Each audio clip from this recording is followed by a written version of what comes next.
A maioria do cidadão brasileiro, ele desconhece o efeito multiplicador que existe em você adquirir ações. Então, ele desconhece a perspectiva de ganho que tem nas ações. Então, se ele começa com 30, ele já vai achar que ele está velho demais. Não está. O ganho em ações é uma coisa que ele é imprevisível, entendeu? Então, você sendo bem orientado, não há dúvida nenhuma que você vai ganhar, você vai ser muito melhor beneficiado do que qualquer outra aplicação. Eu pensei no seguinte, em 1970, 71, foi uma época em que a economia passou a exercitar uma forma mais real, não é isso? E nessa ocasião, a maioria dos fundos de previdência privada começaram a quebrar. Então, inúmeros fundos que ainda hoje se comenta, né, que eram fundos particulares. Era Pereira Barreto, Providence, Montepio da Família Militar, GBOX, uma série deles. Então,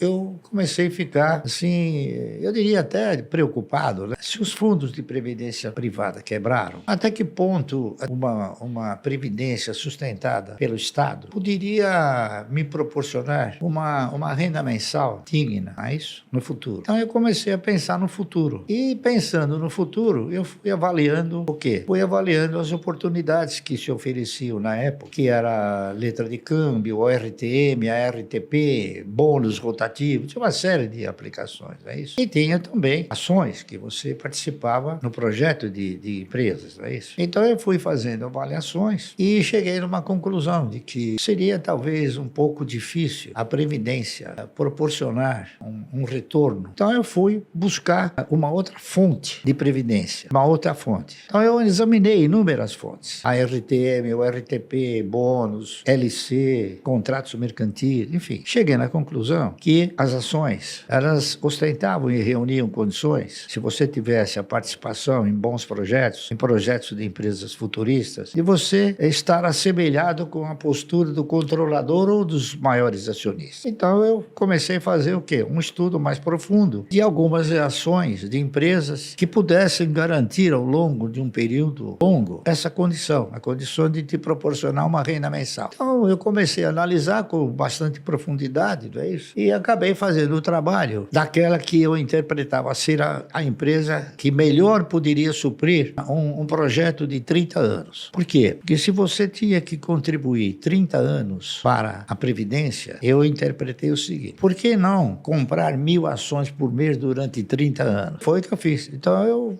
fiz um trabalho que recaiu sobre ações de uma empresa chamada Anderson Clayton. A Anderson Clayton é uma empresa que eu acho que vocês não conhecem, não sei se vocês conhecem. Não conheço. Não conheço. Mas ela produzia tudo que era Claybon, amendocrem, ela fazia óleo Claybon, né? Negócio chamado amendocrem, tudo isso. Então era uma empresa do setor de alimentos, tá certo? Aí eu fiz o trabalho, esse trabalho ele se chamou Ação e Alimento, duas bases de desenvolvimento. Aí eu fiz o trabalho, propondo o cidadão comprar 1.000 ações por mês durante 30 anos. E esse trabalho foi conduzido para a Anderson Clayton, que era aqui no Brasil. Aí o cidadão, o vice-presidente da empresa, mandou me chamar. Eu examinei esse trabalho, achei maravilhoso. Nunca vi uma coisa assim, né? Uma criatividade que nem essa. Fazer uma comparação de você, ao invés de ficar sob o manto estatal, ficar sob o manto da empresa, não é isso? Em termos de previdência. Mas ele falou, mas lamentavelmente, esse seu projeto não vai dar certo. Falei, ué, será que não vai dar certo? Mas por quê? Sabe por quê? Você sabe quem é o dono da Anderson Clayton? Não sei, porque a Anderson Clayton era uma empresa de capital estrangeiro. Eu falei, não sei. Ele falou, olha, os donos da Anderson Clayton são duas velhinhas de 80 anos que elas herdaram isso dos seus pais. Eu, sinceramente, vou dizer para você o seguinte, eu não sei quanto tempo elas vão resistir à pressão que elas vêm sofrendo para vender a Anderson Clayton. Bem, então, já que a Anderson Clayton, ela não ostentava a postura de viver mais 30 anos, não é isso? Então eu passei para a ação subsequente, para a empresa subsequente, porque a empresa tinha que ter duas condições importantes. Primeiro, perenidade. E segundo, Futuro. tinha que ter o quê? Tinha que ter sustentabilidade. A Anderson Clayton era a empresa que pagava o melhor dividendo do mercado. Por quê? Porque ela mandava para fora. Aí a empresa, em segundo lugar, chamava-se Centrais Elétricas de São Paulo, CESP. Aí eu fiz o trabalho sobre a CESP. Só que eu não tinha a convicção de que as ações pudessem representar essa sustentabilidade. Eu tinha a esperança. Então, o que eu fiz? Eu realizei o trabalho propondo o cidadão comprar 1.000 ações por mês da CESP. A CESP, estatutariamente, ela pagava dividendo mínimo, prioritário e obrigatório, de 10% sobre 1. 10% sobre 1 é 10%. 10% sobre a metade é 20%. Então, ela custava 45, 50 centavos. A Anderson Clayton também custava 45 centavos. E dava mais ou menos... E dava uma bonificação de 10% todo ano em novas ações. Então, eu fiz o trabalho fazendo uma tabela, né, mostrando primeiro ano, segundo ano, até o 30º ano. O que aconteceu? E aquele trabalho mostrou uma coisa interessante. No 8º ano, você já não precisava tirar dinheiro do bolso para comprar. Os ganhos, eles eram suficientes para suportar as compras de 1.000 ações por mês. O que era um negócio que eu não sabia. Fiquei sabendo porque eu fiz o trabalho. Esperançoso de que as ações pudessem efetivamente proporcionar uma renda mensal digna, eu denominei esse trabalho de Ações Garante o Futuro. Eu não tinha certeza, eu tinha esperança, não é isso? E eu fiz o trabalho. Aí o presidente da CESP mandou me chamar. O presidente da CESP, era um cidadão chamado Lucas Nogueiras Garcês.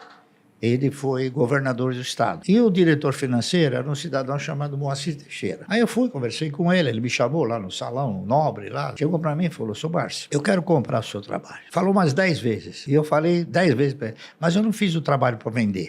Fiz o trabalho porque eu sou do mercado e eu quero mostrar a minha contribuição para o mercado, se é que ela tem alguma validade. Ele elogiou o trabalho, até que no fim eu cheguei para ele e falei assim, me diga uma coisa, para que o senhor quer o trabalho? Ele falou, eu quero o trabalho porque eu vou editar esse trabalho. Peguei o trabalho e falei, não precisa me pagar nada. Ele falou, sabe de uma coisa? Eu vou mandar fazer esse trabalho e vou botar o seu nome, coisa que eu jamais faria. E ele fez, mandou editar o trabalho com o meu nome. Ações Garante o Futuro. Então, agora, eu tenho dito para ela o seguinte, esse título que eu coloquei era o título da esperança, tá certo? E hoje, o que eu diria hoje? Eu modificaria esse título? Claro, eu acrescentaria Ações Garante um ótimo futuro. Essa aqui é a verdade. Que, seguindo os padrões de comportamento que eu segui, a disciplina que eu sempre procurei desenvolver, a paciência, é isso? Tudo isso acabou sendo muito importante, porque ações, elas foram feitas para comprar, não para vender. A primeira pergunta que o cidadão faz quando ele quer entrar no mercado, ele fala, e a hora de vender? Fala, mas a ação não é para vender, é para comprar. Contrassenso. Você imaginar que você vai formatar uma carteira de renda mensal, comprar as ações para que essa carteira possa sustentar uma renda mensal. Se você quer uma renda mensal, por que você vai vender? Senão você elimina a possibilidade de uma renda mensal. Isso aí não é nenhuma... Eu não sou nenhum sábio. Ao contrário, eu sou um estudioso. Isso sim. E isso fez com que as coisas evoluíssem. Então, esse programa que eu criei, por incrível que possa parecer, no 8º ano eu já estava aposentado. Não com os valores de hoje, mas, claro, já acenava para uma que eu não precisava mais trabalhar.